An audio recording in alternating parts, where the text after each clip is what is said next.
దేవుడు ఇచ్చిన ఈరోజు ఆదివారం దినాన దేవుడు యేసయ్యను ఆరాధించుకోవడానికి, తండ్రిని ఆరాధించుకోవడానికి దేవుడు ఇచ్చిన గొప్ప కృపను బట్టి దేవుని వందనాలు చెల్లిస్తూ వచ్చిన బిడ్డల్ని దేవుడు దీవించి ఆశీర్వదించలాగున మరి ఈరోజు మనము ఏం నేర్చుకుంటున్నామంటే, నీ సన్నిధి నుండి నన్ను త్రోసివేయద్దు, పరిశుద్ధాత్మను ఎదురు నుండి తీసివేయద్దు అనే మాటలు నేర్చుకుందాము. మరి సమ్మతి గల మనసు కలుగు చేసి దృఢపరచుము అని చెప్పి దావీదు భక్తుడు చెప్తాడు. కాబట్టి ఇవన్నీ నేర్చుకోవాలంటే, ఇవన్నీ రావాలంటే నా అంతరంగంలో స్థిరమైన మనసు నూతనముగా పుట్టించుము అనే మాటలు టైటిల్గా మనము ఈరోజు ఆ విషయాలు దేవుడు మనతో మాట్లాడబోతున్నారు. కాబట్టి ఘనుడవు నీవే, పరిశుద్ధుడవు నీవే అనే పాటను పాడుకుంటూ దేవుని ఆరాధిద్దాం.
నీవు చూపిన ప్రేమ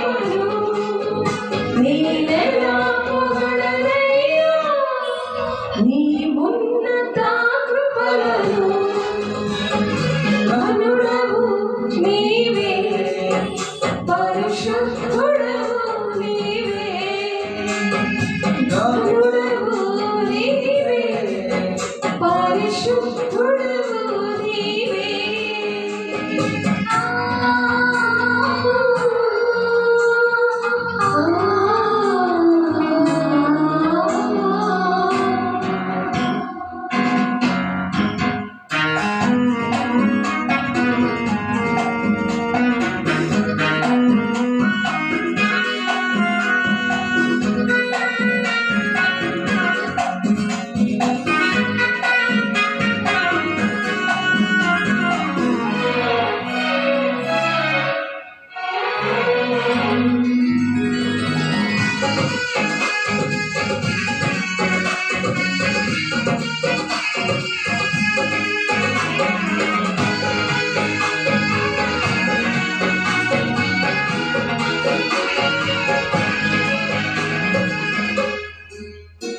శ్రమలోయలు చెరగగా నిలిచిన తోడుగా కన్నీళ్ళలో ఉండగా చూపిన నీ కృప.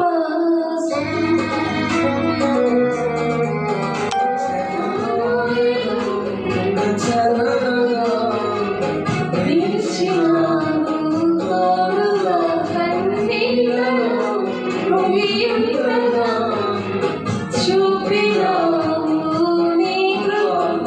పొందిన శ్రమలో నా దీవెన చావు, నీ కాచిన కన్నీటిలో నీ దర్శనమిచ్చావు. నీ కలమరువలయ్యా నీవు చూసిన ప్రేమను నీనెలా తీర్చలయ్యా.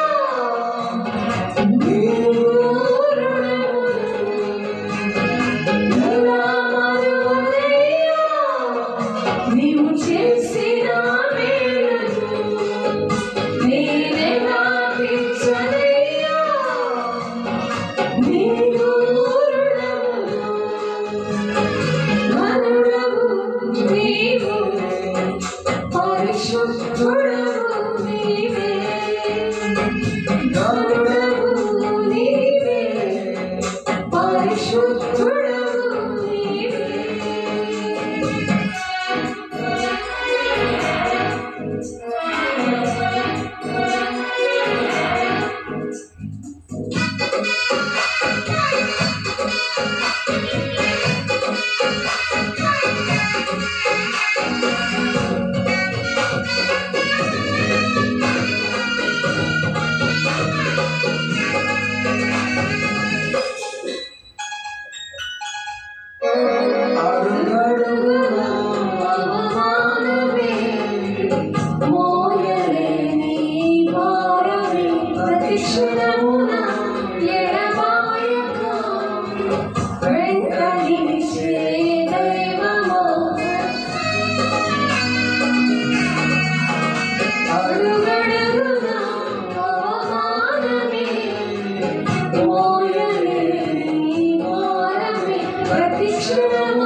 నీవు నడిపిన మార్గము నీవెలా మరువలయ్యా. నీవు చూసిన త్యాగము ఎలా మరువలయ్యా. నీవు నడిపిన మార్గము నీవెలా మరువలయ్యా. నీవు చేసిన త్యాగము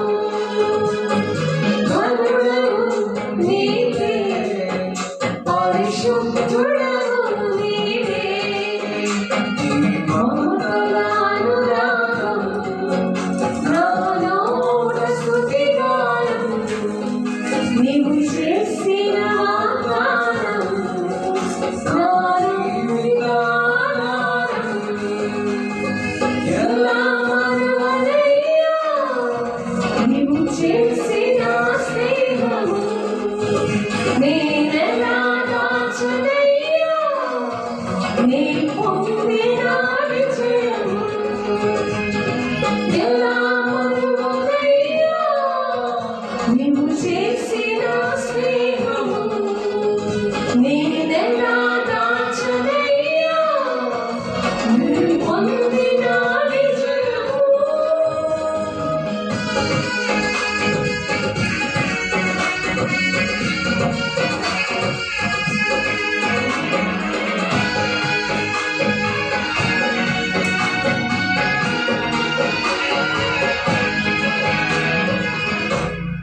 మహిమ కలుగును గాక.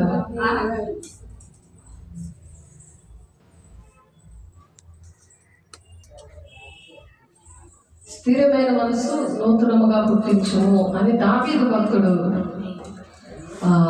దేవుణ్ణి బ్రతుకులాడుకుంటున్నాడు. దావీదు చక్కటి అభిషేకము పొందుకొని రాజుగా ఉన్న దావీదు గారు, ఆ దావీదు వంశంలోనే యేసయ్య పుట్టారు. ఆయన రాస్తున్నారు ఇక్కడ 50వ కీర్తనలో, తను తప్పు చేసినప్పుడు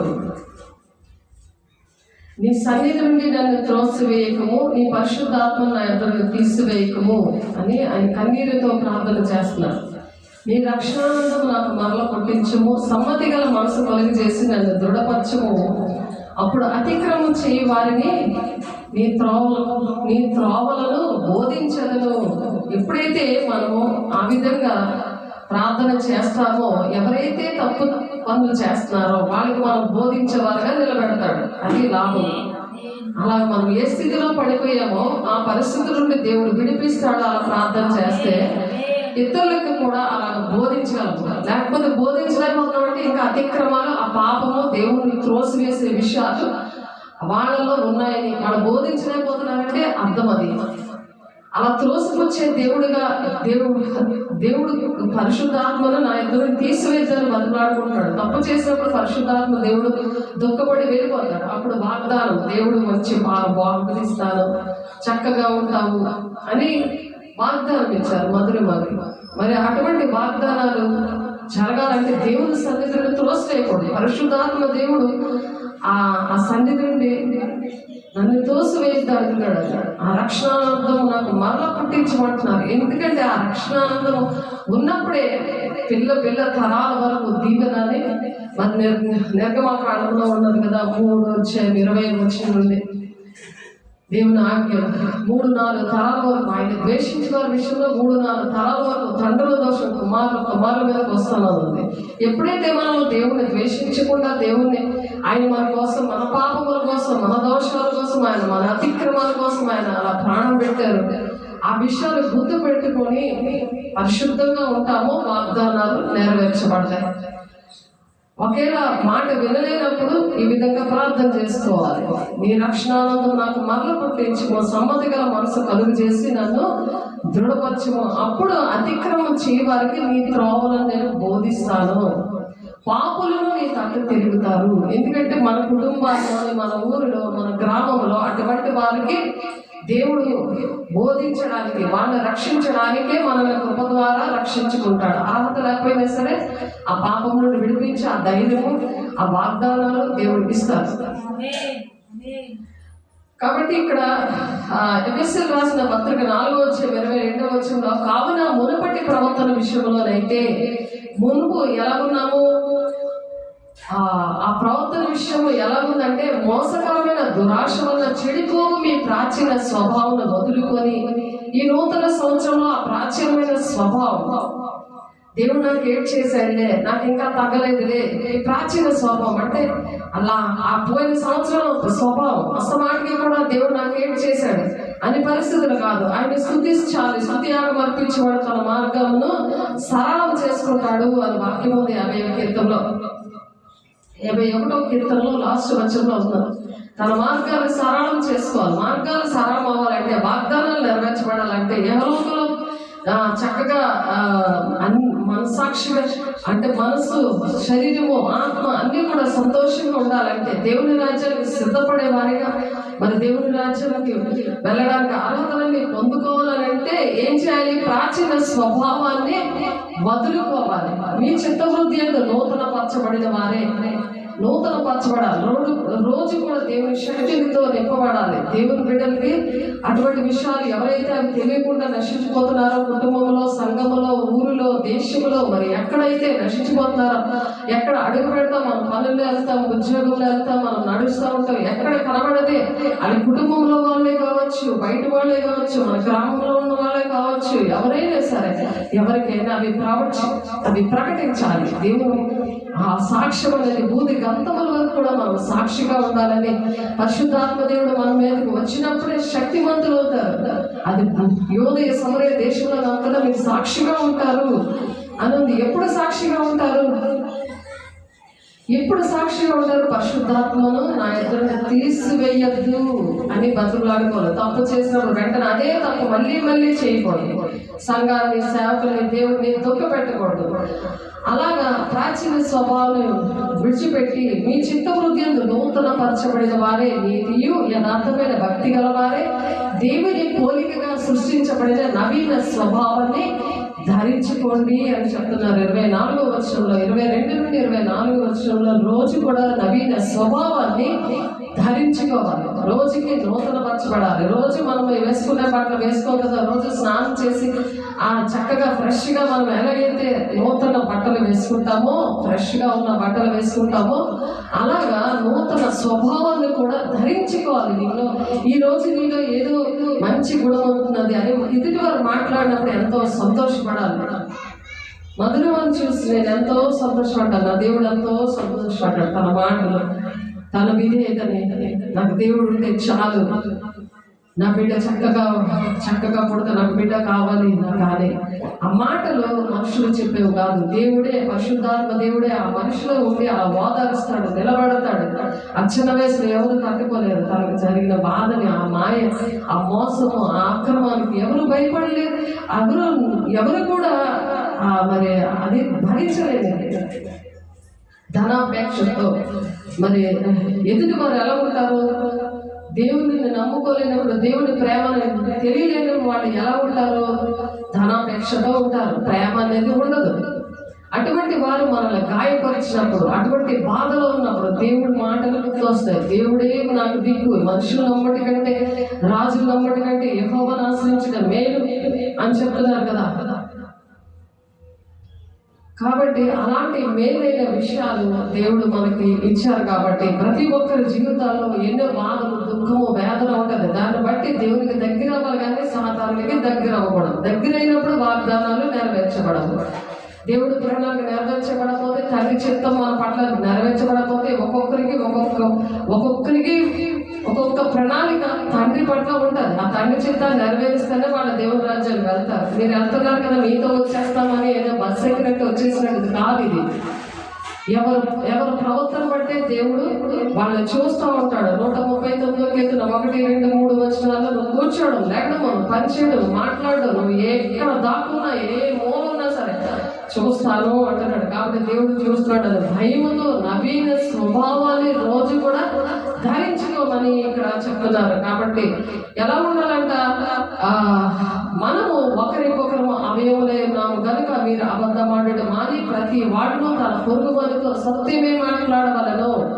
సత్యమే మాట్లాడాలి. అబద్ధమాడితే నవీన స్వభావం కాదు, అది సాతాన స్వభావం. సాతాన్ని బట్టలు వేసుకోకూడదు, సాతానికి ఇష్టమైనట్టు ఉండకూడదు.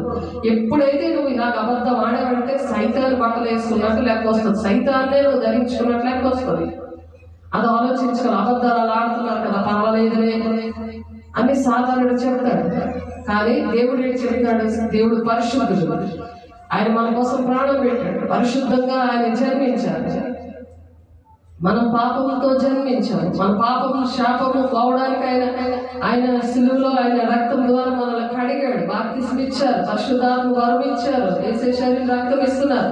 ఆయన మరణాన్ని ప్రచురణ చేయాలని 1 కొరింథీ 11:26 ప్రకారం ఆయన నవీన స్వభావం ధరించుకొని ఆయన మరణాన్ని ప్రచురణ చేయాలని దేవుడు చెప్తున్నారు. మనము క్రీస్తు శరీరం ఒక అవయములై ఉన్నాము కనుక అలాగే క్రీస్తు కూడా సంఘమును పోషించి అలా సంరక్షిస్తున్నాడు. సంఘానికి శిరస్సు కాబట్టి ఆయన శరీర అవయవములుగా మనల్ని పోషిస్తున్నాడు. అలాగా పోషిస్తున్నందుకు దేవునికి ఎన్నో కృతజ్ఞతాస్తుతులు అనుక్షణము చెప్తా ఉండాలి. కృతజ్ఞతాపూర్వకంగా మీ విన్నపాలు తెలియచేయాలి. అలాగే ఏమైనా విన్నపాలు ఉంటే అలా కృతజ్ఞతాస్తుతులు చెల్లిస్తూ విన్నపాలు తెలియచేయమని ఫిలిప్పీయులకు రాసిన పత్రిక 4వ అధ్యాయం 6వ వచనంలో ఉంది. కాబట్టి ఎఫెసీయులు 3:30 మనము క్రీస్తు శరీరం అవయవములై ఉన్నాము కనుక అలాగే క్రీస్తు కూడా సంఘమును పోషిస్తున్నాడు. ఆ సంఘం అనే దేవుడు అక్కడికి వచ్చినప్పుడు నీ ప్రాణం శాంతిగా ఉంటుంది. అక్కడ ప్రార్థన చేసినప్పుడు విధవరాలు గోజాడినట్టుగా మరి లోక 18వ అధ్యాయంలో మనము చూసాం. అన్యాయస్తుడైన న్యాయాధిపతి దగ్గరికి వచ్చి విధవరాలు మాటిగా అడుగుతుంది తనకు కావాల్సినవి, తనకున్న బలహీనతలన్నీ కూడా ఒక్కొక్కరు విడిచిపెట్టి నాకు న్యాయం చేయదేవా, నాకు న్యాయం చేయ ప్రభు. అన్యాయస్తుడైన న్యాయాధిపతి నాకు న్యాయం చేయడానికి మరి ఆ ఉపమానం చెప్తాడు యేసయ్య. తనకి అలాగా చేస్తే మరి అన్యాయస్తుడైన న్యాయాధిపతి ఆ విధంగా ఉన్నప్పుడు మాటికి వస్తుందని చెప్పి మళ్ళీ రాకూడదు అని వెంటనే న్యాయం చేస్తాడు. అలాంటి అన్యాయస్తుడైన న్యాయాధిపతి న్యాయం చేసినప్పుడు మరి నేను నా బిడ్డలకి నేను న్యాయం చేయనా అంటాడు. అక్కడ వాక్యం అలా ఉంటుంది. లూకాసు వద్ద చదువుదాం ఒకసారి ఆ మాట. కాబట్టి ప్రతి క్షణము కూడా దేవుణ్ణి ఆ విధంగా మాట్లాడుకోవాలి. మనుషులకి అడగకూడదు, మనుషుల మీద చిరాకు పడడం, మనుషుల మీద సనుక్కోవడం, అలాగా కాకుండా దేవుని దగ్గర అలా శుద్ధియాగం అర్పిస్తూ మన విన్నపాలని ఆయనకి తెలియచేస్తూ ఉండాలి. తెలియచేస్తూ ఉన్నప్పుడు దేవుడు ఆ విధంగా విడిపిస్తాడనమాట. ప్రతి దేవుని సన్నిధిలోనే మోకరించి ఆ విధంగా అడగాలి. సన్నిధిలో మోకరించి అలాగ అడగాలి. వారు విసుగక నిత్యము ప్రార్థన చేయించడం వల్ల అన్నట్టు ఆయన వారితో ఈ ఉపమానం చెప్పాను. దేవుడు ఈ ఉపమానం చెప్తున్నాడు. దేవునికి భయపడినయు మనుషులకు లక్ష్య పెట్టగే ఒక న్యాయాధిపతి ఒక పట్టణంలో ఉండేను. ఆ పట్టణంలో ఒక విధవరాలు ఉండేను. ఆమె అతని వద్దకు తరచుగా వచ్చి నా ప్రతివాదికి నాకును న్యాయం తీర్చమని అడుగుచూ వచ్చాను. కానీ అతను కొంతకాలం ఒప్పకపోయిన తర్వాత అతడు నేను దేవునికి భయపడికి మనుషులను లక్ష్య పట్టకి ఉండినను ఈ విధవరాలు నన్ను తొందర పెట్టొచ్చున్నది కనుక ఆమె మాటికి వచ్చి గోజాడకుండునట్లు ఆమెకు న్యాయం తీర్చదనని తనలో తాను అనుకున్నాడంట. ఎంత మూర్ఖమైన మనిషి, దుష్ట మనిషి ఆ న్యాయాధిపతి. ఎవరికి న్యాయం చేయడు. కానీ ఈ విధవరాలు వెళ్ళి అస్తమాటికి నాకును నా ప్రతివాదికి న్యాయం చేయవా అని అడుగుతుంటుంటే ఇంకా బాధపడలేక మరి ఆ విధంగా ఈమె మళ్ళీ రాకుండా మాటికి వచ్చి గోజాడకుండానట్లు ఆమెకు న్యాయం తీర్చదని తనలో అనుకున్నాడంటే ఈవిడికి న్యాయం చేసేస్తే ఈవిడ ఇంకా రాదు అని. ఆ అన్యాయస్తుడైన న్యాయాధిపతి న్యాయమైన మనిషి కాదు, మంచి మనిషి కాదు, దుష్టుడు అన్నమాట. మరియు ప్రభు ఇట్లనే అన్యాయస్తుడైన ఆ న్యాయాధిపతి చెప్పిన మాట వినుడి. దేవుడు తాను ఏర్పరచుకున్న వారు అన్యాయస్తుడైన న్యాయాధిపతి ఈ మాటలు చెప్తున్నాడు. యేసయ్య చెప్తున్నారు ఈ ఉపమానం. దేవుడు తాను ఏర్పాటు చేసుకున్న వారు దివారాత్రులు తన గురించి మొదలుపెట్టుకొనిచుండగా వారికి న్యాయం తీర్చడా? Question mark. అన్యాయస్తుడైన న్యాయాధిపతి అలాగా మాటికి వెళ్ళి గోజాడుతుంటే ఆ న్యాయం తీర్చాడు కదా. మరి మీరు దివారాత్రులు దేవునికి మొరపెడుతున్నాడు. దేవుడు న్యాయం చేయడానికి దేవుని బిడ్డ అని చెప్తున్నారు. కాబట్టి ప్రతిరోజు కూడా ఇక్కడ ప్రార్థన చేయాలి. దేవుని సన్నిధిలో మోకరించి ప్రార్థన చేస్తున్నప్పుడు దేవుడు న్యాయం చేస్తాడు. దాన్ని బట్టి దేవుడు ఎన్నో కార్యాలు చేశాడు. దేవుడు ఇచ్చిన వాగ్దానాలన్నీ నెరవేర్చాడు. అందుకే గనుడని నీవు మా వాగ్దానాలు నెరవేర్చావు, మాకు విజయం ఇచ్చావు అని పాట పాడుకోవడానికి కారణం అది. ఆయన వారికి త్వరగా న్యాయం తీర్చును. వారి విషయమే కదా ఆయన దీర్ఘశాంతము చూపుచున్నాడు. మీతో చెప్తున్నాను అంటున్నాడు. వారి విషయమే కదా దీర్ఘశాంతం కలిగి ఉన్నాను నేను. వింటాడు ఆయన. నా బిడ్డ ఎలా ఉందో చూస్తాడు ఆయన. ఎలా కన్నీరు కాలుస్తున్నారో చూస్తాడు ఆయన. వాళ్ళకి ఎలా న్యాయంగా ప్రవర్తిస్తుందో నా మాట విని నా ఆజ్ఞలు గైకున్న వారిని 1000 తరాల వరకు దీవిస్తానంటున్నాడు కదా. అలాగే దేవుని ఆజ్ఞలు పాటిస్తున్నావా? పరిశుద్ధంగా ఉన్నావా? అబద్ధాలు ఆడకుండా, మోసం మాట్లాడకుండా, స్వార్థం లేకుండా యథార్థంగా ప్రవర్తిస్తున్నావా? ఆయన ఏం చేస్తున్నాడో ప్రతిరోజు ఎక్కడ కూర్చున్నావో, ఏం చేస్తావో, ఎక్కడ తిరుగుతున్నావో అన్నీ చూస్తాను అంటున్నాడు ఆయన. 139వ కీర్తనలో దేవుడు మాట్లాడాడు అక్కడ 1, 2, 3 వచనాలు. కాబట్టి ప్రార్థన చేయటం ఆ విధంగా ఆ నీతిమంతుడు తామే నీతిమంతుడు ఆ విధంగా ఆయన ఏం చేశారు? ఉపమానం ఆ విధంగా చెప్పారు ఆయన. ఆ ఉపమానము చెప్పి ఆ విధంగా ప్రార్థన అనేది దివారాత్రులు చేయాలి, విసుగగా ప్రార్థన చేయాలి. అప్పుడు జాబ్ వస్తుంది. మన ప్రవర్తనలు బట్టే దేవుడు, మనం చేసిన ప్రార్థన బట్టే దేవుడు ఏం చేస్తారు? న్యాయం చేస్తాడు. అన్యాయస్తులే న్యాయం చేసినప్పుడు దేవుడు ఎందుకు న్యాయం చేయడు? మాటి మాటికి దేవుని విషయం, దేవుని దగ్గర సంఘము గురించి, కుటుంబాల కోసము సంపూర్ణమైన భక్తి కలిగి ఉండే, మాన్యతైన భక్తి కలిగి ఉండే దేవుని సన్నిధిలో ఆ విధంగా ప్రార్థన చేయాలి. దేవుని దేహమే, నీ దేహమే దేవుని ఆలయముగా ఉన్నదని మీరు ఎరుగరా అని చెప్తున్నారు కదా. అలా తయారు చేసుకొని ఇంటికి వెళ్ళినప్పుడు ఇంటిలో కూడా మోకరించి ప్రార్థన చేసినప్పుడు వెంటనే దేవుడు ఇంటిలో కూడా దేవుడు కార్యాలు చేయడానికి ఇష్టపడుతున్నాడు. దేవుని స్తోత్రం. అలా దేవుడు కార్యాలు చేస్తాడంట.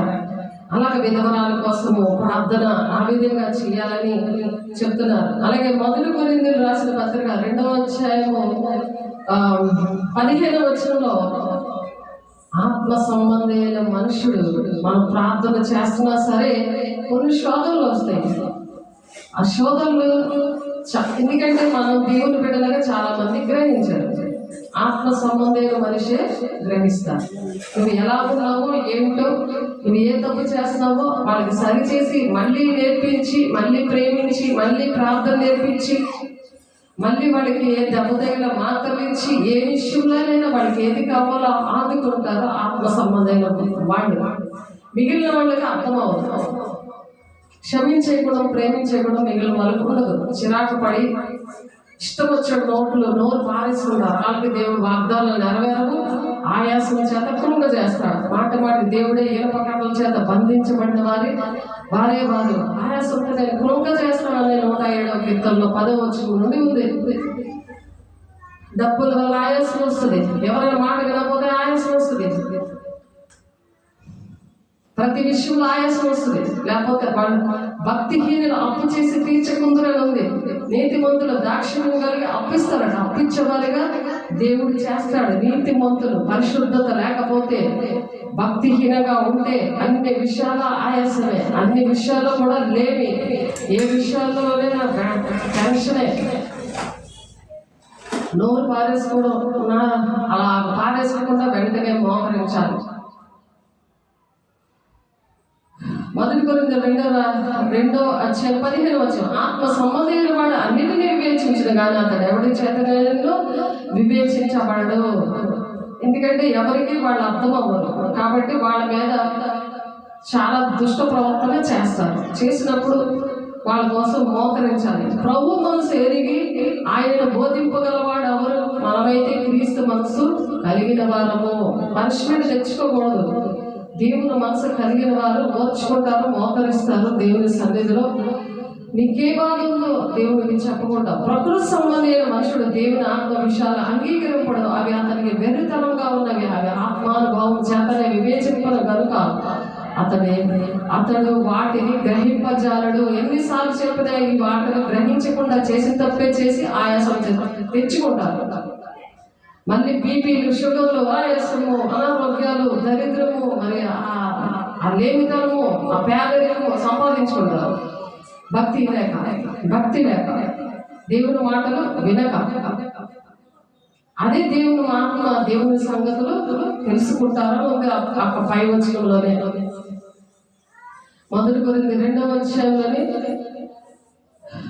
11వ వచనం, ఒక మనుషుల సంగతులు అతనిలో ఉన్న మనుషాత్మే కానీ మనుషుల్లో మరి ఎవరికి తెలియనివి? మనుషుల సంగతులు మనుషులకే తెలుస్తాయి. కాబట్టి దేవుని సంగతులు ఇలా గ్రహించక ఇలాగ ఆయాసము, బీపీ, షుగరు, గుండె నొప్పులు ఇవి తెచ్చుకుంటుంటారు. దేవుడు తగ్గించేస్తారు ఇవన్నీ కూడా. కానీ ఎప్పుడైతే ప్రకృతి సంబంధులుగా ఉంటారో, మనుష్యాత్మతో ఉంటారో, మనుషుల సంగతులు ఇవి మనుషుల్లాగా ఆలోచిస్తారు, నాకు తగ్గలేదని. అదే దేవుని ఆత్మ ఉన్నవాళ్ళు లౌకికాత్మ, లోకానుసారమైన జీవితం, లోకంలో అక్కడెక్కడ తిరుగుతూ ఉంటారు కానీ దేవుడి సన్నిధి రావడానికి ఇష్టపడరు, దేవునికి స్తుతులు అర్పించరు. దేవుడు నాకు ఇవి చేశారు, దేవుడు నాకు ఈ వాగ్దానాలు ఇచ్చారు, ఇవన్నీ నెరవేర్చారు, ఈ వాగ్దానంలో నాకు నెరవేర్చి నాకు జయం ఇచ్చారు. లేకపోతే నేను ఈ టైం ఏ స్థితిలో ఉన్నో, ఎంత అవమానకరంగా నేను చనిపోదునో, నేను చనిపోతే ఎంతమంది ఇలాంటి వాళ్ళు చనిపోవడమే మంచిది అని అంతమంది అసహించుకుందరో అటువంటి కుక్క బ్రతుకు లేకుండా నన్ను దేవుని సన్నిధిగా తీసుకొచ్చి దేవుడు కడిగి చక్కగా పాపములని శాపములని కడిగి మంచి వాగ్దానాలు ఇచ్చి మంచి మాటలు నేర్పిస్తున్నారు. ఆ మాటల ప్రకారము నేను నడుస్తాను అని పరిశుద్ధాత్మను అర్థుని తోసివేయద్దు ప్రభా. నీ రక్షణానందం నాకు మరల పుట్టించము, నాకు స్థిరమైన మనసు నూతనంగా పుట్టించము. స్థిరమైన మనసు ఉండదు, మనసు స్టాండర్డ్ గా ఉండదు. ఇక్కడ ఉన్నప్పుడు ఒకలాగా మళ్ళీ గడవ దాటే ఇంకొకలాగా. కుక్కతో ఒక బంకర్ అంటారు. కుక్కతో ఎంత సాగు తీసుకుని దానికి రాయి కట్టినా రాయి తీగని టింగ్ అని ఎలాగైతే అది అయిపోతుందో అలాగే వాళ్ళకి స్థిరమైన మైండ్ ఉండదు. దేవుడి మీద, సేవకుల మీద, దేవుడి మాటల మీద ఒక నమ్మకం ఉంటుంది. నమ్మకం లేనందువల్ల మళ్ళీ రివర్స్గా అనారోగ్యాలు, ఆర్థిక ఇబ్బందులు వస్తాయి. దానికోసం మళ్ళీ దేవుని దగ్గర ఇక్కడ దావీదు భక్తుడు ఏ విధంగా అయితే గోజాడాడో ఆ విధంగా గోజాడి నీ పరిశుద్ధాత్మను అర్థం నుండి తీసివేయద్దు, నీ సన్నిధిలో నుండి నన్ను త్రోసివేయద్దు, నీ పరిశుద్ధాత్మను అర్థం నుండి తీసివేయద్దు, నీ రక్షణానందం నాకు మరల పుట్టించము, సమ్మతి గల మనసు కలిగజేసి నన్ను దృఢపరచము అంటున్నాడు. ఆ విధంగా స్థిరమైన మనసును నూతనముగా పుట్టించము. స్థిరంగా ఉండాలి ఆ మనసు. కాసేపు మనుష్యాత్మ, కాసేపు లౌకికాత్మ, కాసేపు బ్రహ్మపక్షాత్మ, కాసేపు అపవిత్రాత్మ ఉండకూడదు. దేవునాత్మ, పరిశుద్ధాత్మనే ఉంచుకోవాలి ఇంట్లో. ఎప్పుడు నువ్వు స్తుతిస్తావో అప్పుడు పరిశుద్ధాత్మ దేవుడు కృతాపూర్వకంగా దేవా నన్ను ఇలా ప్రాణాలతో ఉంచవయ్యా, ఇలా నన్ను పోషిస్తున్నావయ్యా, ఇంత మంచి దేవుడు మాటలు నాకు వినిపిస్తున్నావయ్యా, నీ వాగ్దానాలు ఎన్ని ఇచ్చావో, నువ్వు పాపం చేస్తే నీకు సాతానుగత అయిపోతావు, లేకపోతే దేవుని రాజ్యానికి రావు, నువ్వు దేవునికి ఇష్టంగా ఉంటే దేవుని బిడ్డగా ఉంటావు అని అలాంటి వాగ్దానం వచ్చింది. ఏది చేస్తే దానికి ప్రతిఫలం పొందుకుంటామని దేవుడు ముందుగానే ఆ వాగ్దానం 31st నైట్కి వచ్చింది. ఆ జాగ్రత్తగా ఉండాలి కదా, మళ్ళీ ఆయాసం తెచ్చుకోకూడదు కదా. ఆ వాగ్దానం పట్టుకొని మోకరించి ప్రార్థన చేయాలి. ప్రభా నేను పాపంతో ఉండను, మనుష్యాత్మతో ఉండను, దేవునాత్మతోనే ఉంటాను, నేను దేవుని సంగతుల్లోనే జ్ఞాపకం చేసుకుంటాను, దేవునికి ఇష్టంగానే నా నోటిని జాగ్రత్తగా దేవుని మాటలే పలుకుతాను. ఆ విషయాల కోసమే వాగ్దానం ఇచ్చారు. అమ్మో దేవుడు నా హృదయం ఎరిగి నాకు ఇటువంటి వాగ్దానం ఇచ్చాడు, నాకు ఇటువంటి మాట చెప్పారు కాబట్టి నేను జాగ్రత్తగా ఉంటాను, మళ్ళీ నేను ఆయాసంతో నేను పొంగజేయబడను, మళ్ళీ అటువంటి పరిస్థితులు నేను ఉండను, స్థిరమైన మనసు నాకు నూతనంగా పుట్టించు ప్రభా అని రోజు వస్తున్నప్పుడు ఎవరు మట్టుకు వాళ్ళే ప్రార్థన చేసుకోవాలి. అలాగే దేవుడు సన్నిధిలో ఉంటున్నప్పుడు దేవుడు మరి ఎలా ఉంటారట, ఆత్మ సంబంధి అయిన వాడు అన్నిటినీ వివేచించను కానీ ఎవరి చేత వివేచింపబడడు. ఎవరు మనల్ని గుర్తించరు, ఏదో పెద్ద పోదండ వేయరు, అనే దేవుడు దేవుని రాజ్యానికి కనురెప్పపాటులోనే దేవుని రాజ్యానికి తీసుకెళ్తారు. అలా మనం భద్రం చేసుకోవాలి. ఎవరో గుర్తిస్తారు, ఎవరో నన్ను చూస్తారు అని కాదు, అసలు ఎవరు గుర్తించరు అని చెప్తున్నాడు దేవుడు. ఇక్కడ పౌలు భక్తుడు చెప్తున్నాడు, 1 కొరింథీ 2వ అధ్యాయము 15వ వచనంలో ఆత్మ సంబంధమైన వాడు అన్నిటినీ వివేచించు, అన్నీ తెలుస్తాయి కానీ అతడు ఎవరి చేతనైనా వివేచింపబడడు. ఎవరు వాళ్ళు మెచ్చుకోరు, దేవుని బిడ్డ అని ఎవరు ఏం మెచ్చుకోరు వాళ్ళు. కానీ దేవుడు గుర్తిస్తున్నాడు, దేవుడు నిన్ను చూస్తున్నాడు. నువ్వే పని చేసినా నీ మనసు ఎలా ఉందో ఆయన గమనించి నీకు వాగ్దానాలు నెరవేరుస్తారు. మరి ఆర్థికంగా, శారీరకంగా, ఆత్మీయంగా బలపరిచి స్థిరపరిచి వాళ్ళు ఎలాగంట ఎలాగ వర్ధిల్లుతారంట. నీతిమంతులు ఎలా వర్ధిల్లుతారో వాక్యం ఉంది. యెషయా 48:18 వచనంలో నీవు నా ఆజ్ఞను ఆలకించిన ఎడల ఎలా ఉంటారంట ఒకసారి చూద్దాం. యెషయా గారు ప్రవచిస్తున్నారు. వాళ్ళ జీవితాలు ఎలా ఉంటాయి, దేవుడు చూస్తాడు, మనుషులు చూస్తారు, ఎవరు చూస్తారు అని కాదు, నువ్వు ఎలా ఉన్నావో దేవుడు కన్ఫామ్ గా అవి కంపల్సరీగా దేవుడు ఎలాగా వాళ్ళ నీతి ఎలా ఉంటుందో, వాళ్ళ ఆశీర్వాదాలు ఎలా ఉంటాయో అది ప్రజలు చూస్తారు, దేవుడు కూడా చూస్తారు. యెషయా గారు ప్రవచించారు. యెషయా 48వ అధ్యాయము 18వ వచనం చూడండి, మీకోసం చదువుతున్నాను. యెషయా 48వ అధ్యాయం బాగా గుర్తుపెట్టుకోండి. నేను ఇలా ఉండాలని ఆశపడుతున్నాను ప్రభా అని దేవుడిని అడగండి.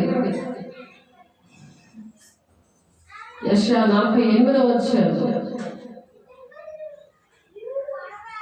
18వ వచనం. నీవు నా ఆజ్ఞలు ఆలకింపవలని నేనెంతో కోరుచున్నాను. ఆలకించిన యెడల నీ క్షేమము నది వలెను, నీ నీతి సముద్ర తరంగముల వలెను ఉండును.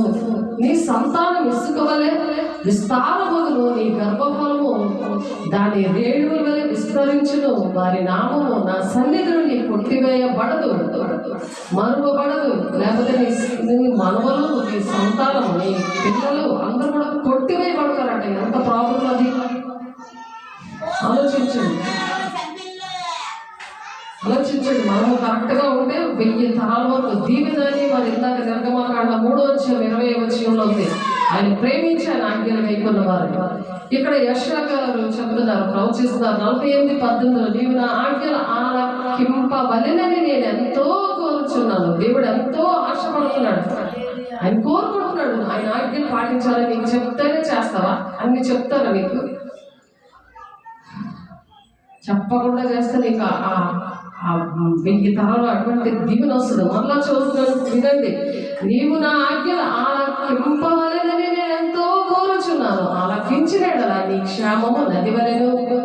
నీ క్షేమంగా లేవు అని అంటే ఎవరు కారణం? నువ్వు దేవుని ఆజ్ఞలు పాటించట్లేదు, దేవుని మాట వినట్లేదు. దేవుడు ఒకరు చెప్తుంటే ఒకరు చేస్తున్నావు. గడప దాటిన తర్వాత నీ స్టైల్ వేరైపోతుంది, నీ సాక్ష్యం పాడు చేసుకుంటున్నావు.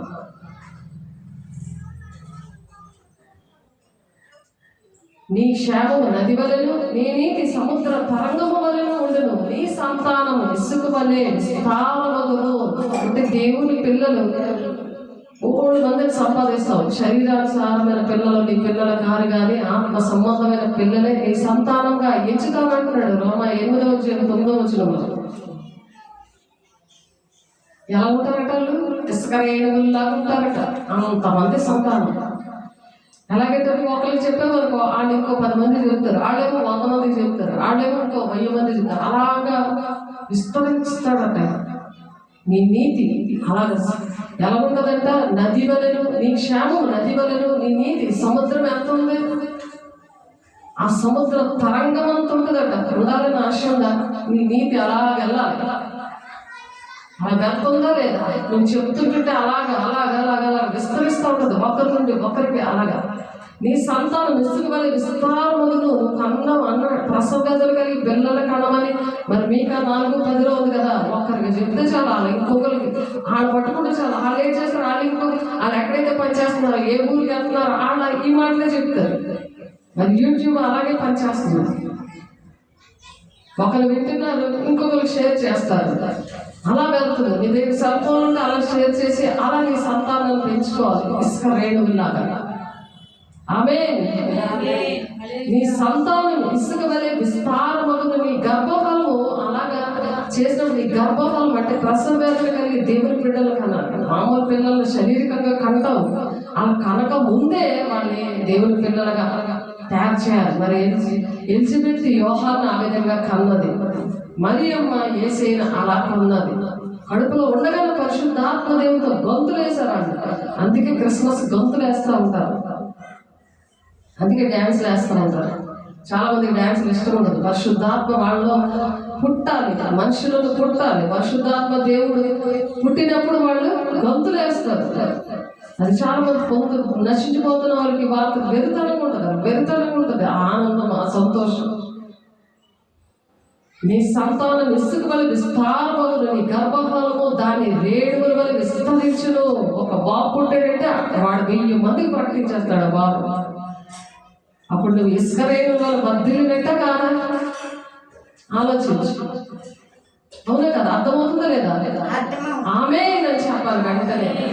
అవిశ్వాసంతో మనం ఉండకూడదు. ఆమేన్ అంటే అలా జరుగుతుంది, జరిగించేవాడు దేవుడు. ఆమేన్. నమ్మితే చాలు దేవుడు చేస్తాడు. అలా నేను పెంచుతాను, నేను అలా కంటాను ప్రభు నా బిడ్డని అనే విధంగా ఉండాలి. నీ సంతానం ఇసుక వలె విస్తారమగును, నీ గర్భఫలము దాని రేణువుల వలె విస్తరించిన. వారి నామము నా సన్నిధి నుండి కొట్టివేయబడదు, మరువబడదు. మర్చిపోడు దేవుడు ఎక్కడున్నా సరే. ఎవరైతే అలా పని చేస్తున్నారో, ఎవరైతే దేవుని మాటలు అలా విస్తరింప చేయడానికి వాళ్ళ నీతిగా ఉంటారో, వాళ్ళ నీతి అయిన మాటలు నేర్చుకొని పరిశుద్ధంగా ఉండి దేవుని మాటలు ప్రకటిస్తారో, వాళ్ళని ఎప్పుడు కూడా దేవుడు మర్చిపోడంట. ఎక్కడ ఉన్నా సరే మర్చిపోడు. వాళ్ళ పిల్లలు మర్చిపోడంట. వాళ్ళని సన్నిధిని కొట్టివేయబడదు అంటున్నారు. దేవుని సన్నిధిని వాళ్ళు కొట్టేరాలి, మరువబడదు అంటున్నారు. దేవుడు హృదయంలో మన లిస్ట్ ఉందా లేదా చూసుకోవాలి. కొట్టేసారి నీ లిస్టు, నువ్వు పని చేయట్లేదు, దేవునికి ఇష్టంగా నడవట్లేదు, దేవుని సాక్షిగా ఉండట్లేదు, సాక్ష్యం పాడు చేసుకుంటున్నావు, అలా ఉంటే నాకు ఇంటికి కొట్టేస్తారు, దేవుని సన్నిధిలో ఉన్న బిడ్డవు కాదు అంటారు. చూడండి ఎలాగా దేవుని సన్నిధిలో మనం అలాగ స్థిరంగా ఉండాలి, దేవునితో అలాగా మాట్లాడుకుంటూ ఉండాలి, దేవుని స్తుతియాగం అర్పించాలి. అందుకే ఎఫెసీయులు 4:25 మనము ఒకరికొకరు అవయవములై ఉన్నాము, ఒకరికొకరు అవయవములై ఉన్నాము. ఎందుకంటున్నారు? నా కంట్లో ఏదైనా పడితే మీరే తీయాలి, నేను తీసుకోగలలేగా? ఒకరికొకరు అవయవంలో ఉన్నాం. నేను అన్నీ చెప్తున్నానని నా కోసం మీరు ప్రార్థన చేయడం మానేస్తారా? మాకే గది లేదు, మేము ఎలాగ చేస్తామని. ఎంత శ్రమ పడినా దేవుని పని ఎప్పుడు కూడా ఒక క్షణం కూడా ఆపకుండా దేవుడు మాట్లాడుతూ అలా బలపరుస్తూ అలాగ ఆరోగ్యమిస్తూ అలాగా చేస్తున్నారు. ఎంతమంది మాట వినకపోయినా ఆ మాటలు చెప్పి వాళ్ళ కోసం కన్నీరు కాల్చడం, ఉపవాసం ఉండడం, మోకరించి ప్రార్థన చేయడం చేస్తున్నప్పుడు బలహీనత వస్తుంది. వాళ్ళతో రాకుండా వాళ్ళు ఇంకా బాగా దేవుల్లో నడిచేటట్టు ప్రార్థన చేయాలి. వాళ్ళు ఇంకా చక్కగా ఉండేలాగా ఏం చేయాలి? సేవకుల కోసం ప్రార్థన చేస్తే, పరిశుద్ధుల కోసం ప్రార్థన చేస్తే ఎంతో దీవెన. నేను మీ కంట్లో ఉన్న నలకలు నేను అనుక్షణం నేను చేస్తున్నాను మరి నా కోసం. అందుకని మనమందరం ఒకరికొకరు అవయవులై ఉన్నాము కనుక మీరు అబద్ధమాడుట మాని. అబద్ధమాడితే తీరేరు, ఒకరికొకరు అవయవాలుగా ఉండలేము. పరిశుద్ధాత్మ దేవునితో నింపబడితేనే ఒకరి బాధ అర్థమవుతుంది, ఒకరి మీద ప్రేమ చూపిస్తారు, వాళ్ళకి క్షమిస్తారు, వాళ్ళ కోసం ప్రార్థన చేస్తారు, మోకరిస్తారు, ఉపవాసం ఉంటారు, దేవుని దగ్గర కన్నీటితో గోజాడతారు. సంఘం విషయంలో సంఘము నాకు ప్రాణం అని పాట పాడుకున్నాం. సంఘం అంటే ఏంటి? ఏసే శరీరం. అది ఏసే శరీరంలో అవయవాలు అలా ప్రాణంగా ప్రేమించాలి సంఘాన్ని. ఎక్కడున్నావో దేవుని మాటలు వింటున్నావా? దేవుని సంఘ విషయంలో బాధ్యత వహిస్తున్నావా?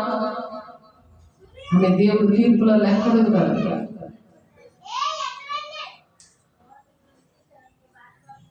మీరు కనుక మీరు అబద్ధమాడుట మాని. అబద్ధమాడితే పని చేయలేరు. మీకు ఆ విషయాలు చెప్పినా అక్కడక్కడ దులుపుకొని మళ్ళీ గడవ దాటి మళ్ళీ పొగలో వంకరే. ఎందుకు అలా జరుగుతుంది?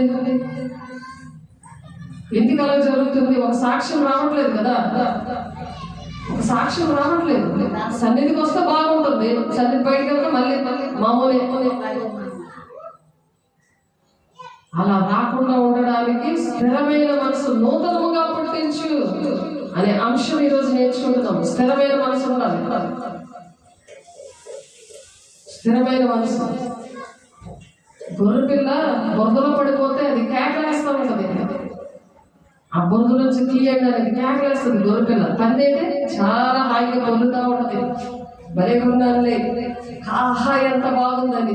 ఆ పందిలో ఉన్నావా లేకపోతే గొర్రెపిల్ల కేకలేస్తున్నావా? దేవుని సన్నిధిలో మోకరించి కేకలేస్తుంది, ఎలా క్షమించు, నేను తప్పు చేశానయ్యా, ఇక్కడ విన్నాను, ఇక్కడికి వచ్చి మళ్ళీ విసులాగే మళ్ళీ అదే పద్ధతి ఆగా బొమ్మలో ఎంజాయ్ చేసుకుని పంది పిల్లలాగా మళ్ళీ వచ్చి కూర్చున్నానయ్యా, మళ్ళీ కడగండి నన్ను, నేను రెడీగా ఉన్నాను, నేను లేట్గా వచ్చాను అని నేను నిలబడుతున్నానయ్యా. రోజుని నా వల్ల గంట లేట్ అయిపోతుందయ్యా సన్నిధి, అలా బాధపడుతున్నానయ్యా, నీ గాయాలు రేపుతున్నాను, సేవకుల సంఘాలు దుఃఖ పెడుతున్నానయ్యా. ఆలోచించండి. మోకరించి కన్నీరు వచ్చేస్తుంది వెంటనే. గొర్రె పిల్లవైతే అదే పంది పిల్లవైతే పర్వాలేదులే, మళ్ళీ రేపైనా ఎలాగైనా రావచ్చు, నన్ను కడుగుబోట్లు ఉన్నారు ఇక్కడ. ఆలోచించండి. ఒకరికొకరు అవయవంలో ఉన్నాం కనుక అనేకమైన పంది పిల్లలు వస్తే కడిగే జాబ్ ఇది చెయ్యాలి. ఆ జాబ్ ఇస్తే నేనే పంది పిల్లలని నన్నే కడగని అంటారా? ఎలా ఉంటారు చెప్పండి? మనం ఒక్కరికొకరు అవ్వలేము కనుక మీరు అబద్ధమాడిట మాని, అబద్ధాలు ఆడితే పంది పిల్లలాగే ఉంటారు, గుర్ర పిల్లలాగా ఉంటారు. పరిగెట్టుకుని వచ్చేసి మోకరించి కన్నీరుతో ఇలాగ అబద్ధమాడని బట్టి నాలో ఇలాంటి మాట నోట్లోంచి వచ్చాయి. అయ్యే మాటలు వచ్చాయో చూడండి. అబద్ధమాడట మాని ప్రతి వాడు తన పొరుగు వారితో సత్యమే మాట్లాడగలను. సత్యం మాట్లాడకపోతే ఏంటి పరిస్థితులు? కోపపడు కానీ పాపము చేయబడి కప్పడు కానీ పాపం నోట్లోంచి బూతులు రాకూడదు, అబద్ధాలు రాకూడదు, హ్యాండ్లింగ్ చేయకూడదు, కొట్టడం చేయకూడదు. కోపపడు కానీ పాపం చేయొద్దు. సూర్యాస్తమించు వరకు మీ కోపం నిలిచి ఉండకూడదు. ఈ లోపలనే సారీ చెప్పాలి ఎదుటి మనిషికి. ఒక ఆయన, మేము వైజాగ్ శుక్రవారం మేము ఓన్లైన్ ప్రార్థనకు వెళ్ళాం. ఆయన రిక్షా డ్రైవర్, అలా ఇంటిని పోషించేవాడు. అయితే యేసయ్యని తెలుసుకున్నాక దేవుడు ఆయన బాప్తిసం తీసుకున్నాడు. చక్కగా బైబిల్ పట్టుకుంటాడు, చక్కగా ప్రార్థన చేస్తాడు, అన్నీ చేస్తాడు. కానీ బైబిల్లో ఉన్నది ఒక్కడు కూడా ఆచరించలేకపోతున్నాడు. ఎందుకంటే పరిశుద్ధాత్మ పొందుకోలేదు.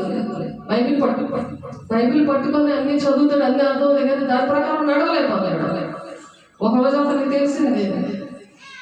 అతనికి ఎప్పుడు తెలిసిందో తెలుసా?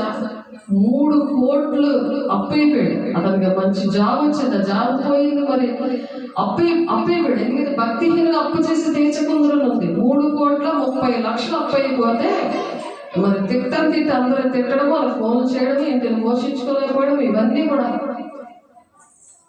అలాంటివి జరిగినప్పుడు మరి వాక్యం అర్థమవట్లేదు. ఎప్పులు ఎలా తీర్చాలా? బాధ వస్తేనే బోధ అర్థమవుతుంది. అప్పుడు మోకరించి ప్రార్థన చేస్తాడు. మరి అనేక మంది పరిశుద్ధాత్మ దగ్గర పొందుకుంటే, తన భార్య పొందుకుంది, అక్కడ ఉన్న వాళ్ళు పొందుకున్నారు. కానీ ఈయన కొంచెం టచ్ అయ్యేది కానీ లోపలికి రాలేదు దేవుడు. మరి ప్రార్థన చేశాడు, చాలా ఏడుస్తా ప్రార్థన చేశాడు. ప్రార్థన చేసినప్పుడు దేవుడు ఆయన పరిశుద్ధాత్మతో నింపాడు. మరి మంచి ఉద్యోగం కూడా ఇచ్చాడు. మరి ఆయనకి కారు అంతా డబ్బు, కట్ల అనేకమైన కోట్లు డబ్బు ఇప్పుడు ప్రజెంట్ ఉంది. అతను ఏం చేశాడంటే, దేవా నన్ను పోషించయ్యా, నీవే నా జీవితం నీకే అర్పణ. నేను ఇందాక మన దావీదు భక్తులు ఏ విధంగా అయితే నన్ను త్రోసివేసి అన్నాడో ఆ విధంగా ప్రార్థన చేసుకున్నాడు. ఆయన పర్సనల్గా ప్రార్థన చేసుకున్నాడు. షర్ట్ అంతా తడిసిపోయిన మోకరించి కన్నీటితో ప్రార్థన చేసి తన పాపాలన్నీ ఒప్పుకున్నాడు. మరి దేవుడు బలంగా పరిశుద్ధాత్మతో నింపాడు. దేవుడు అగ్నితో నింపబడి మరి అనేకమైన చర్చలకు వెళ్ళి, ఆయన పాస్టర్ కాదు, ఆయన విశ్వాసే అగ్నిలో మండుతున్నాడు. అలా 2 మాటలు సాక్ష్యం చెప్పాడు. ఆయనకి వాక్యం చెప్పడానికి టైం దొరకలేదు. అప్పటికే 2 అయిపోయింది, రాత్రి 2 అయిపోయింది. మరి మెసేజ్ చెప్పడానికి టైం లేదు. ఈ మాట చెప్పేసరికి టైం అయిపోయింది. ఆయన ఎలా గోజాడి ప్రాణాలకు తెగించి, దేవాడు చావైన బ్రతికైన నీ కోసమే నన్ను పరిశుద్ధాత్మతో నింపు, లేకపోతే నేను దేవుడి రాజ్యానికి వెళ్ళను అని దేవుని దగ్గర కన్నీరు కార్చాడు. కన్నీరు ముందునే దేవుని దగ్గర గోజాడి ఏడ్చి పొందుకున్నాడు. పరిశుద్ధాత్మ దేవుని పొందుకోవడము. అప్పుడు దేవుడు ఒకళ్ళని చూపించాడు. వాళ్ళ దగ్గరికి వెళ్ళి క్షమించమని అడిగితే అప్పుడు పరిశుద్ధాత్మ దేవుడు వచ్చాడు. ఎవరినైతే దోషులు మాట్లాడి ఎవరినే క్షమించాడో వాళ్ళ దగ్గరికి వెళ్ళి క్షమించమని దేవుడు చూపించాడు. వాళ్ళు వెళ్ళి క్షమించమని అడగగానే దేవుడు తన పరిశుద్ధాత్మతో నింపాడు. కాబట్టి కోపపడడం, పాపం చేయడం, నోటికి ఇష్టం వచ్చి మాట్లాడడం, అది వెంటనే దేవుని దగ్గర క్షమాపణ అడగాలి. వాళ్ళను కూడా క్షమాపణ అడగాలి. అడిగితేనే పరిశుద్ధాత్మ దేవుడు ఆ మనిషిలో ఉంటారు. ఉండి వాళ్ళని అనేక మందికి దీవెనకరంగా వాడుకుంటారు. ఇప్పుడు అతన్ని దీవెనకరంగా వాడుకుంటున్నాడు. మరి లోటే లేదు. ఇప్పుడు ఆయన అహంకారము, కోపము, గర్వము ఉండేది. అతని కటింగ్ చిన్న కటింగ్, ఎంతనే ఎంటికలు ఉన్నాయి. ఆ కటింగ్, ఆ డ్రెస్ స్టైలే మారిపోయింది, లేకపోతే అహంకారం అన్నమాట. ఆ అహంకారంతో ఉన్నప్పుడు ఆయన ఆ అహంకారాన్ని బట్టి అతనికి ఏంటంటే పరిశుద్ధాత్మ దేవుడు ఆయన పొందుకోలేకపోయాడు. ఎప్పుడైతే క్షమాపణ అడిగాడో వెంటనే పరిశుద్ధాత్మని పొందుకున్నాడు. ఆయన పొందుకొని ప్రతి చర్చిలో కూడా అతను వెళ్ళి దేవుని మాటలు ఈ మాటలు ప్రకటిస్తున్నాడు. దేవుడు ఏది చెప్పాడో అది చెప్తున్నాడు. మీకు నచ్చకపోయినా, మీకు నచ్చితే, మీకు నచ్చకపోయినా సరే నా దేవుడు చెప్పిన మాటలే చెప్తాను. కాబట్టి మీకు నచ్చకపోతే మీ కాళ్ళు పట్టుకొని నేను క్షమించమని అడిగి వెళ్ళిపోతాను, కానీ దేవుడు చెప్పిన మాటలు మాత్రము ఇక్కడ నేను చెప్పేస్తాను అన్నాడు ఆయన. దేవుడికి ఎంత జడిసాడు.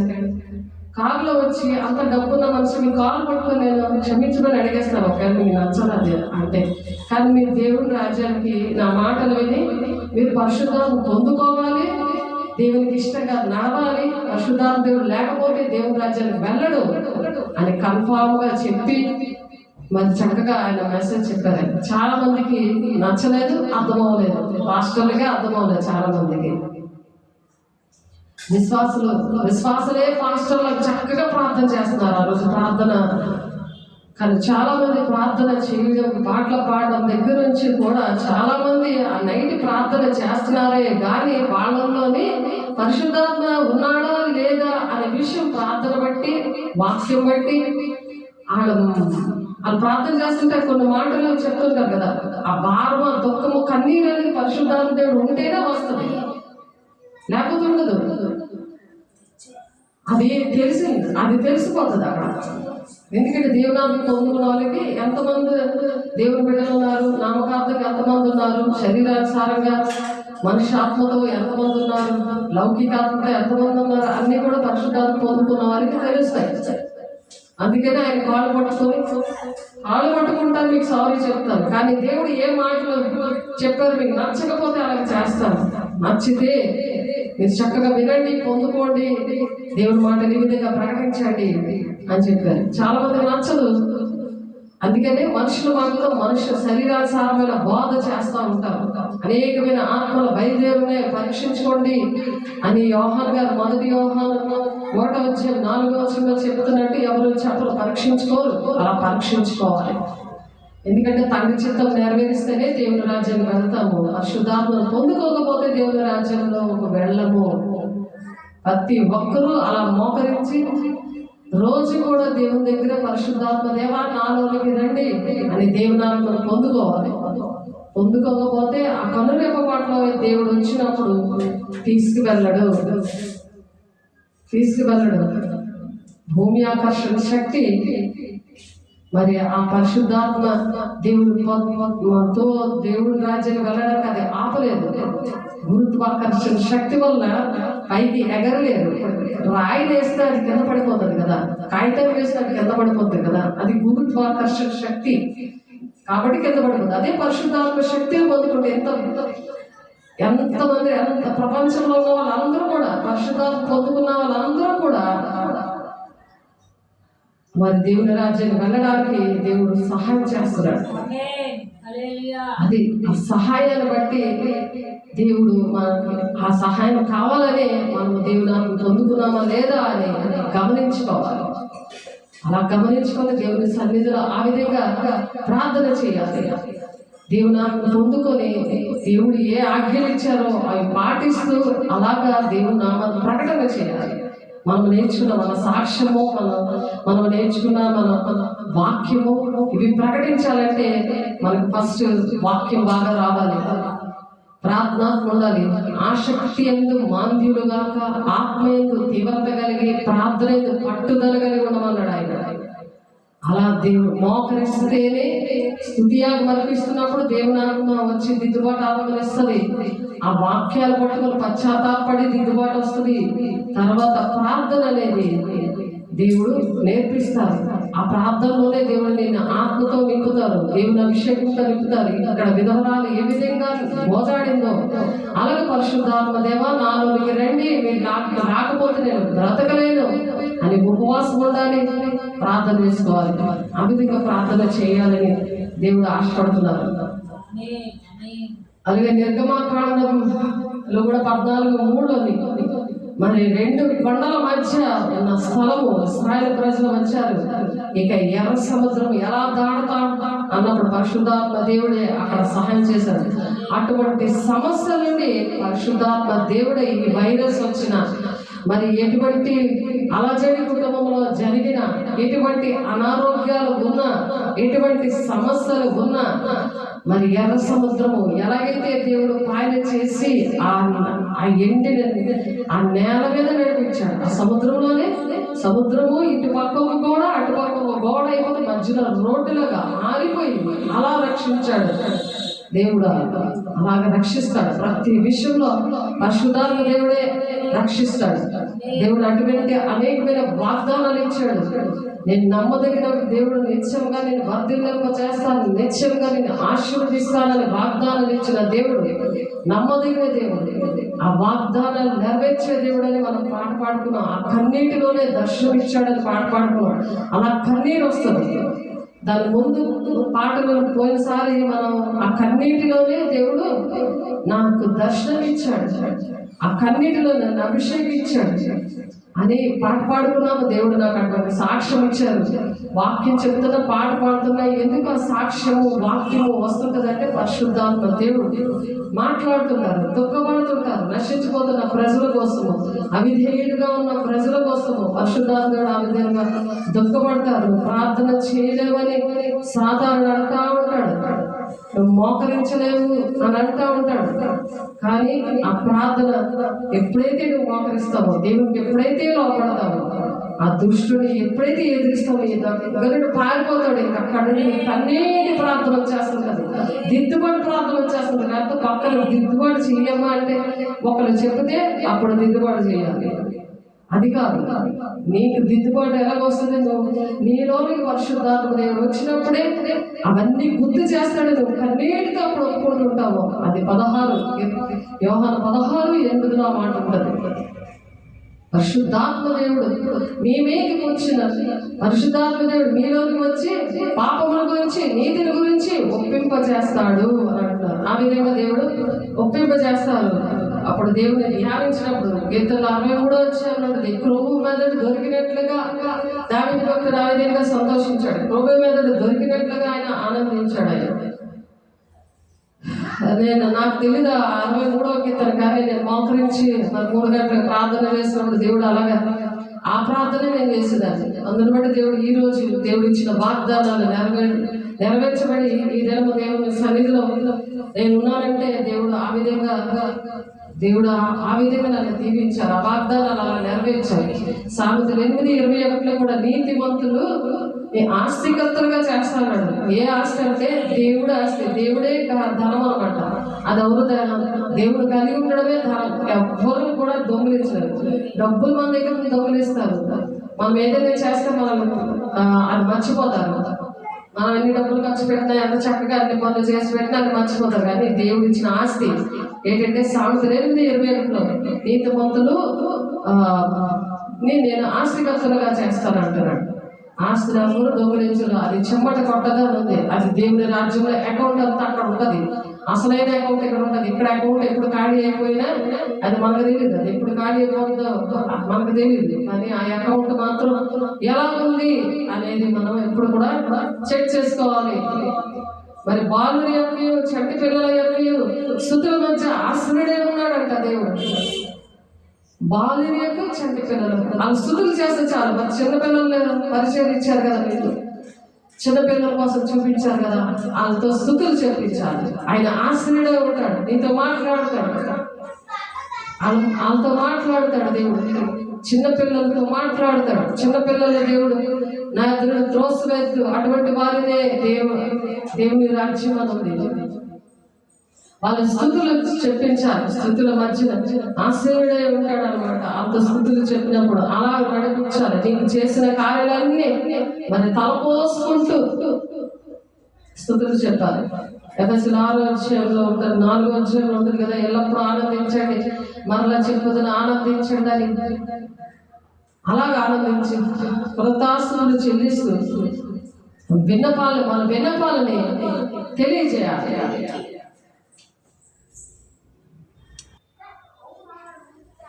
ఎప్పుడైతే మనము దేని గురించి చింతపడకుండా ప్రతి విషయంలో కూడా ప్రార్థన విజ్ఞాపనల చేత కృతజ్ఞత పూర్వకంగా మన విన్నపాలు దేవుడికి తెలియచేయాలి. కృతజ్ఞత లేకుండా నాకేది చేయలేదని, నాకు ఇంకా తగ్గలేదని అలాగ చేయకూడదు. దేని గురించి చింతపడకూడదు. కానీ ఏదైనా సమస్య వచ్చినప్పుడు, ఏ సమస్య కోసం ప్రార్థన చేస్తున్నారు, అవి కృతజ్ఞత పూర్వకంగా మన విన్నపాలు దేవుడికి తెలియచేయాలి. అలా తెలియచేయమని ఫిలిప్పీలు 4:6 ఉంది. అలా విన్నపాలు తెలియజేస్తే ఇంకా అక్కడ నుంచి దేవుడు ఏం చేస్తారంట, అప్పుడు సమస్త జ్ఞానములకు మించిన దేవుని సమాధానం ఉండదు, ఆయాసం ఉండదు. అప్పుడు ఇంకా టెన్షన్ ఉండదు, బీపీ రాదు. ఈ టెన్షన్ ఎక్కువైపోతుంటే హార్ట్ పెయిన్ వస్తుంది. అలాంటివి ఎందుకు వస్తాయంటే దేవుని మాట వినలేనందుకు, ఆ కృతజ్ఞత లేనందుకు. నాకేం జరిగింది, నాకు ఎలా ఉంది, నా జీవితం ఏంటి, ఇలాగా ఆ కృతజ్ఞత లేకుండా భూ సంబంధమైన వాటి కోసం మనసు పెట్టుకొని అవే ఎత్తుక్కుంటా ఉంటే ఎలా ఉంటుందంటే సమాధానం ఉండదు. మెట్టికు సహోదరులారా,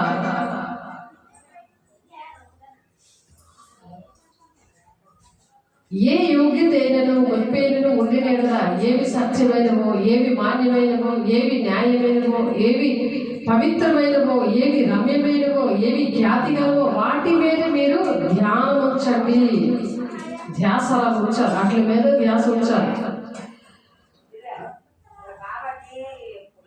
కాబట్టి తలంపులకి దేవుడు ఎప్పుడైతే కృతజ్ఞతాపూర్వకంగా మన విన్నపాలు తెలియచేస్తామో అప్పుడు సమస్త జ్ఞానంలో మించిన దేవుని సమాధానం యేసుక్రీస్తు వల్ల మీ హృదయాలకి తలంపులకి కావలి ఉంటుందట, కాపుదలు ఉంటుంది. మీ హృదయం ఇంకా ఆయాసం కలగజేయడు దేవుడు.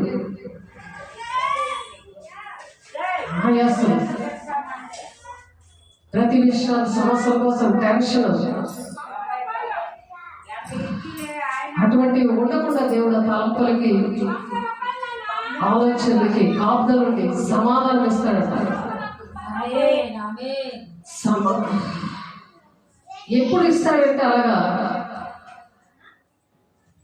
వినేవారికి మేలు కలిగినట్లు అవసరమును బట్టి క్షేమాభివృద్ధికరమైన అనుకూల వచనమే పలుకుడు గాని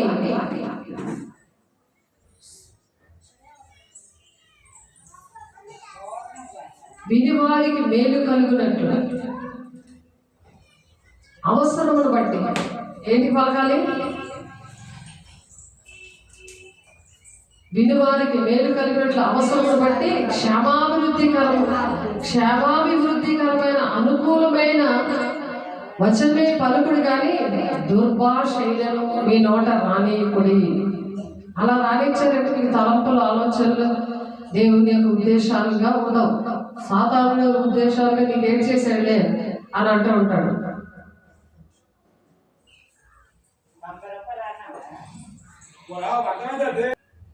వినువారికి మేలు కలిగినట్లట అవసరమైన వినువారికి మేలు కలగాలి. మనం మాట్లాడితే ఎలా ఉండాలి? ఎప్పుడైతే ఆలోచనలు తలంపులు కాపుదలు లేదనుకో సమాధానం ఉండదు. సమాధానం లేనప్పుడు ఆయాసం వస్తుంది.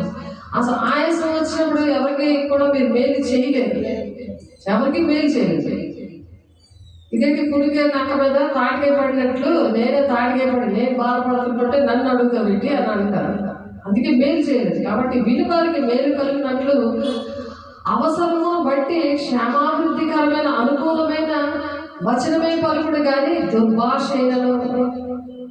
ఎప్పుడైతే దేవునికి ఇష్టంగా సమాధానము వచ్చి ఆ హృదయానికి ఆయాసం లేకుండా ఉంటారో వాళ్ళ నోట్లో నుంచి బూతులు రావు. లేకపోతే ఈ నోట్లో నుంచి బూతులు దుర్భాషలు దేవుడిని ఆడేస్తారు, మనుషుల్ని ఆడేస్తారు.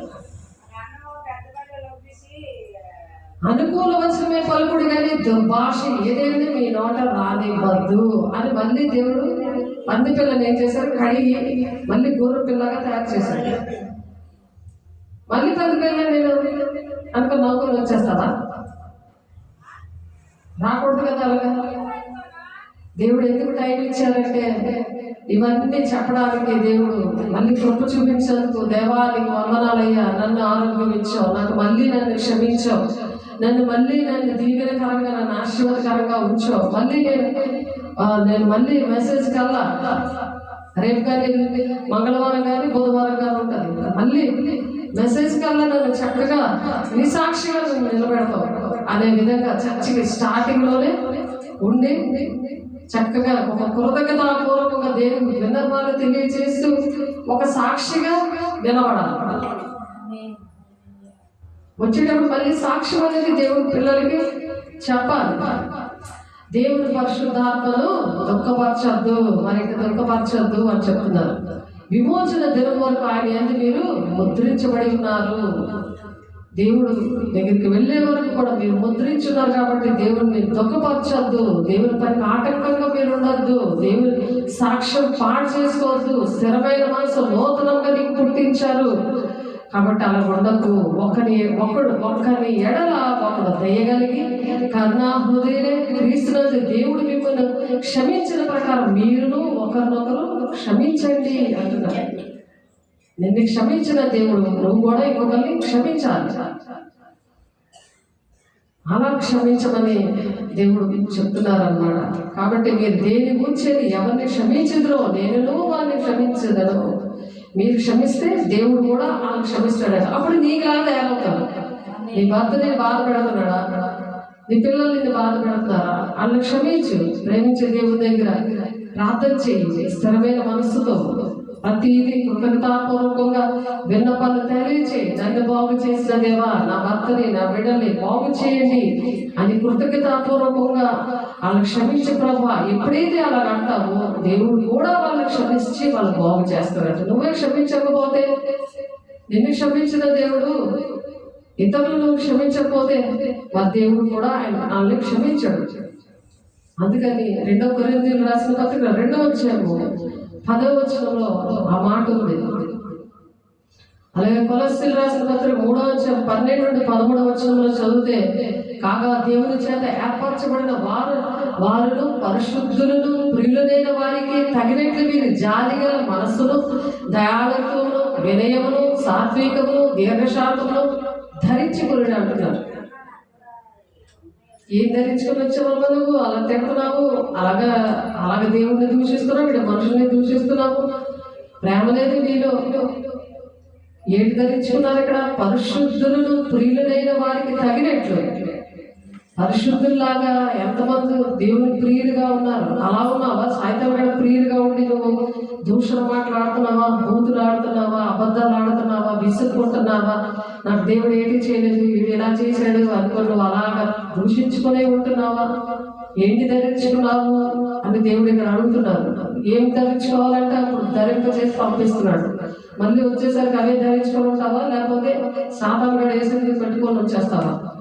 మళ్ళీ ఆయాసము, ఆర్థిక ఇబ్బందులు, మళ్ళీ గొడవలు, ఇవన్నీ కూడా ఏంటంటే దుష్టుడు పెట్టేది. ఇంటికి దీపము ఇల్లాలు అంటారు. జ్ఞానవంతురాలు తన ఇంటిని చక్కపరుచుకుంటుంది అని అంటారు. జ్ఞానవంతుడు కూడా, జ్ఞానవంతుడు జ్ఞానవంతురాలు అనే 2 కూడా మనం చెప్పుకోవాలి. ఎవరు జ్ఞానంగా ఉంటే వాళ్ళు ఏడు ధరించుకుంటారట? జాలిగల మనస్సును, దయాళుత్వము, వినయము, సాత్వికము, దీర్ఘశాంతము ధరించుకుంటారట. ఎవడైనా తనకు హాని చేసేదని ఒకరినొకడు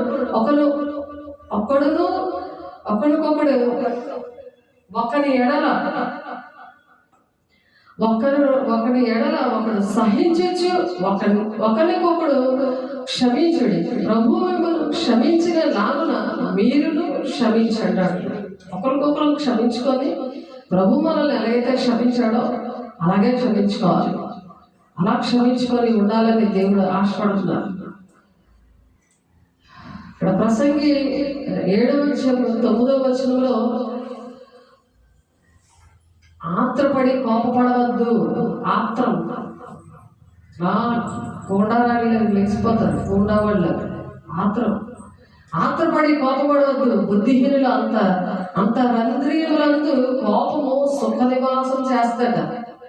అది అంతరంధ్రియాల్లో ఎంత నలకంత ఉంటాయి కదా మనకి స్కిన్వి, ఈ అంతరంధ్రియాల్లో లోపల వరకుని అదట కోపం అంటే సుఖంతో సుఖ నివాసం చేస్తుందంట. కోపము సుఖ నివాసం చేస్తుందంట. అది అలా పెంచుతూ ఉన్నావు. అలాగా తిని పడుకొని ఏ పని చేయకుండా కాలు మీద కాలు వేసుకొని నాకు కాళ్ళ కిందకి తిండి పెట్టేస్తారులే, నేను అలా తినుకొని పడుకొని సోమరిపోతులకు ఉంటానులే అంటే కోపం ఏం చేస్తుందంటే అదొక సైతం.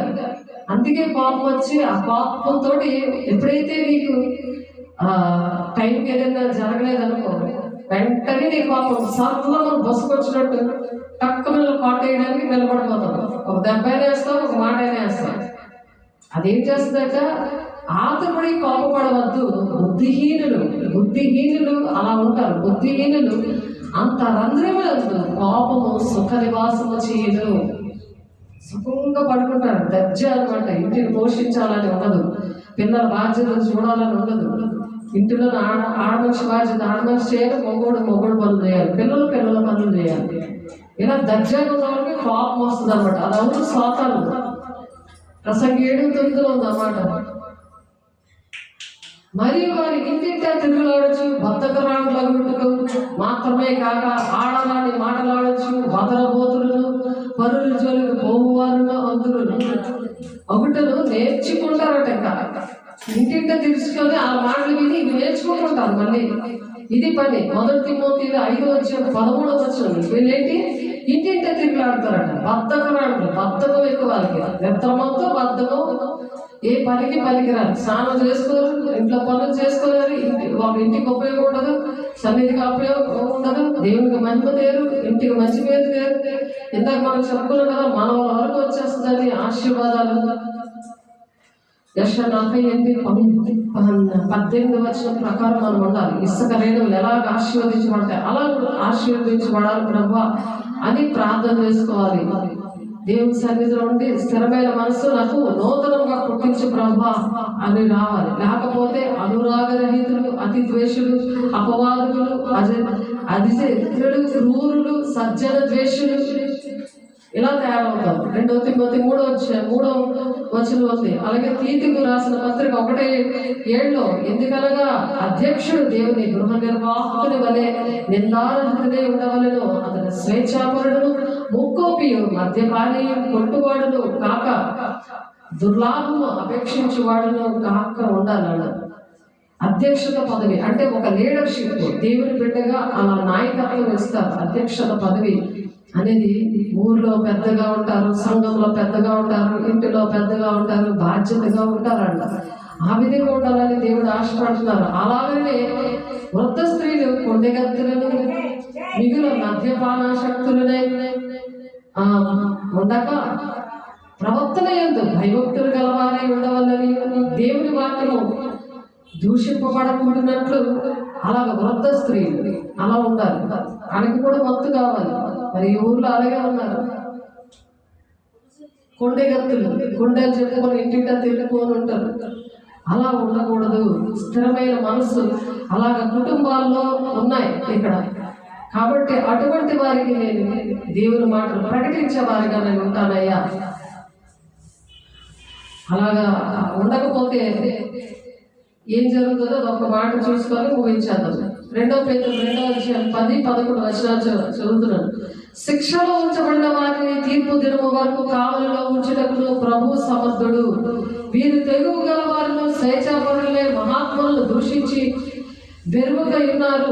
దేవదూతలు వారి కంటే మరి అధికమైన బలము శక్తి గలవారనే ప్రభు ఎదుట వారిని దూషించి వారి మీద నేరం మోప వెనుతురు.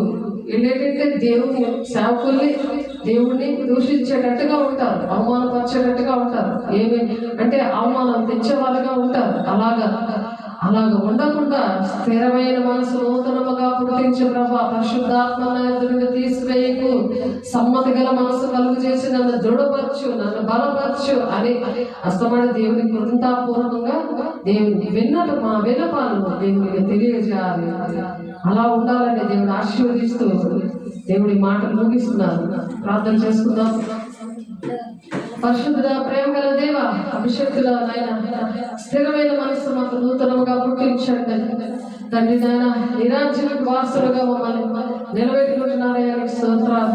మరి అనేక మందికి స్థిరమైన అయా నాయన బుద్ధిని దయచేయడానికి వారికి ఎలా ప్రకటించాలో, మేము ఎలా ఉండాలో అయ్యా మీరు అన్ని కూడా నేర్పించారు ప్రభు. నీకు వందనాలు. వాక్యాలు నూరంతులుగా ఫలవంతంగా ప్రతి ఒక్కరిలో ఫలింపు దయచేసి మరి నూతనమైన వాగ్దానాలు ఇచ్చారు, అవన్నీ కూడా నెరవేర్పులోనికి రావాలంటే అయ్యా దేవుని సన్నిధిలో విధవరాలు గోజాడినట్టుగా ఆ విధంగా గోజాడాలని చెప్తున్నారు ప్రభు. మరి అబ్రహాం గారికి నా తండ్రి ఏ విధంగా వాగ్దానం ఇచ్చారో, విశ్వాసం ఏ విధంగా ఆయన కాపాడుకున్నారో, 25 సంవత్సరాల తర్వాతే తన వాగ్దానం నెరవేర్చబడింది అయ్యా. అయ్యా తండ్రి నేను అట్టి పరిస్థితులు నాయన మాకు కూడా ఇవ్వండి ప్రభు. దావీదు గారికి మరి 13 సంవత్సరాలకి తనకిచ్చిన వాగ్దానం నెరవేర్చబడింది ప్రభు. మరి నాయన విధవరాలు గోజాడినట్టుగా నాయన మరి ఎలా గోజాడాలో మీరు లూకా 18వ అధ్యాయంలో మాకు నేర్పించారు ప్రభు తండ్రి. అట్టి విధంగా మేము నేర్చుకోవాలి. ప్రతి ఒక్క బిడ్డ నాయన నీ నామానికి మహిమకరంగా, దీవెనకరంగా, ఆశీర్వాదకరంగా ఉండడానికి మీరు సహాయం చేస్తున్నారు. వాటకవలసిన ప్రతి దురాత్మ శక్తులారా యేసునామములో మా కుటుంబాల నుంచి, మా సంఘాల నుంచి ప్రభు, దేశంలోంచి యేసునామములో విడుదల ప్రకటిస్తున్నాం. అయ్యా మరి చెన్నై అయ్యా తండ్రి చెన్నైలో ఉన్న వైరస్ మరి ఇండియా రాకుండా మరి అక్కడికి మారు మనసు దయచేయండి. ప్రతి ఒక్కరు అయ్యా నేను స్థిరమైన మనసుతో నైనా రాకడానికి సిద్ధపరచబడడానికి అయ్యా నీ వార్తను ప్రకటించడానికి, బడా నమ్మకమైన మంచి దాసురాలు అనిపించుకోవడానికి మీరే సహాయం చేసి నడిపిస్తున్నారు. మీకే మహిమ ఘనత ప్రభావం చెల్లిస్తూ యేసే పరిశుద్ధ నామములో బ్రతుకులాడు పెట్టుకుంటున్నాం తండ్రి. ఆమేన్. తండ్రి యొక్క దేవుని కుమారుని యొక్క కృప, పరిశుద్ధాత్మ నిత్య సహవాసం అయ్యా ఎవరైతే వాక్యానికి లోబడుతున్నారో వాళ్ళందరికీ ప్రభు అయ్యా తోడేంటి నడిపించును గాక. ఆమేన్.